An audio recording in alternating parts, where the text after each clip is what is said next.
We identified three groups that we were interested in. One was people who'd used an e-cigarette and nothing else. Another group was people who'd used one of the licensed nicotine products, patch, gum, whatever, and nothing else. And another group who'd used nothing at all. And we looked to see whether they were still not smoking. And we also were able to adjust statistically for any other sort of differences that there might have been between them. For example, we know that people who use a nicotine product are actually more dependent than others, so you've got to adjust for that.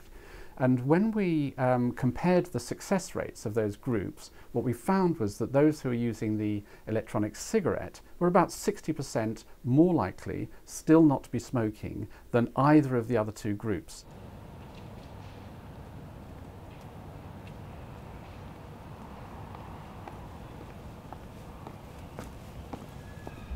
Well, we have a product that is being marketed in a way that often looks exactly like real cigarettes. This is a very good way of getting around the existing bans and marketing of cigarettes when you have products that to children will look exactly the same. So I just simply don't accept that there's no harm associated with them. The other thing is that nicotine is not an entirely safe product. Remember that nicotine is used as an insecticide. So if people are happy sitting with essentially an insecticide floating around in the room with them, that's fine.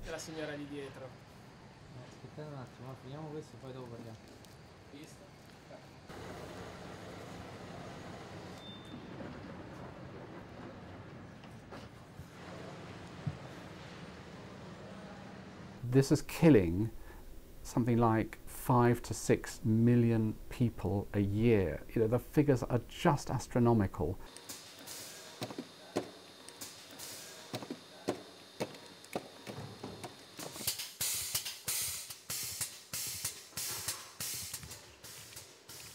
The opportunity potentially to drastically reduce that is something that we just simply cannot give up.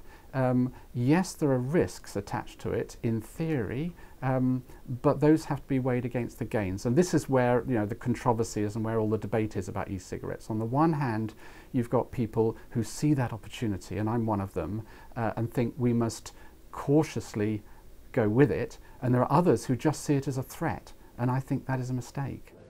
Gummy bear. I'm not driving.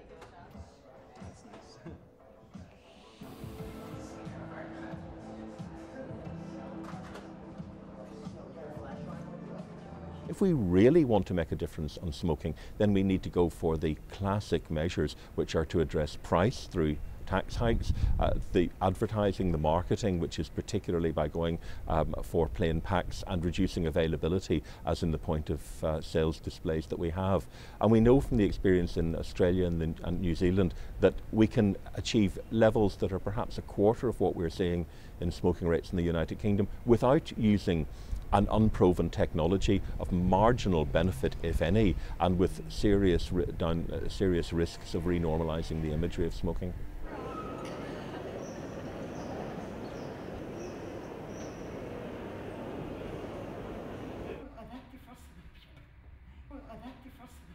Faccio una tirata non necessariamente molto forte perché qui non We actually have already two experimental studies, two randomized controlled trials, which found that forms of e-cigarettes, which are now obsolete, they weren't actually very good e-cigarettes, but so they're not on the market anymore, but those were, when given with a bit of professional support, were actually similar to the licensed nicotine products in terms of their benefit for smokers.